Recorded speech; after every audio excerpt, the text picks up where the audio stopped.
بسم اللہ الرحمن الرحیم۔ حضرت ابو ہریرہ رضی اللہ تعالیٰ عنہ بیان کرتے ہیں، رسول اللہ صلی اللہ علیہ وسلم نے فرمایا، دانائی کی بات دانا شخص کی گمشدہ چیز ہے، بس وہ اسے جہاں پائے تو وہاں وہی اس کا زیادہ حقدار ہے۔ رواہ ترمذی۔ حضرت انس رضی اللہ تعالیٰ عنہ بیان کرتے ہیں، رسول اللہ صلی اللہ علیہ وسلم نے فرمایا، طلب علم ہر مسلمان پر فرض ہے۔ کسی ایسے شخص کو جو اس کی اہلیت نہ رکھتا ہو، پڑھانے والا خنزیروں کے گلے میں ہیرے جواہرات اور سونے کے ہار ڈالنے والے کی طرح ہے۔ رواہ ابن ماجہ۔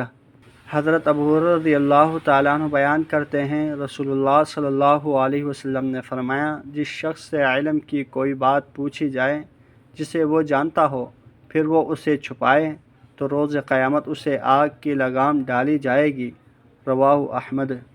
حضرت کعب بن مالک رضی اللہ تعالیٰ عنہ بیان کرتے ہیں، رسول اللہ صلی اللہ علیہ وسلم نے فرمایا، جو شخص علماء سے مناظرہ کرنے، نادانوں کو شبہات میں مبتلا کرنے اور لوگوں کی توجہ حاصل کرنے کے لیے علم حاصل کرتا ہے تو اللہ اسے جہنم میں داخل فرمائے گا۔ رواہ ترمذی۔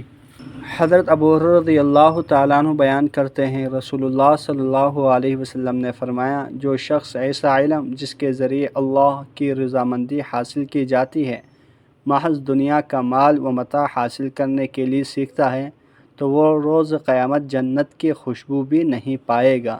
رواہ احمد۔ حضرت ابن عباس رضی اللہ تعالیٰ عنہ بیان کرتے ہیں، رسول اللہ صلی اللہ علیہ وسلم نے فرمایا، مجھ سے حدیث بیان کرتے وقت احتیاط کیا کرو اور صرف وہی حدیث بیان کرو جس کے بارے میں تمہیں علم ہو کہ یہ میری حدیث ہے، بس جس نے عمدن مجھ پر جھوٹ باندھا تو وہ اپنا ٹھکانہ جہنم میں بنا لے۔ رواہ ترمذی۔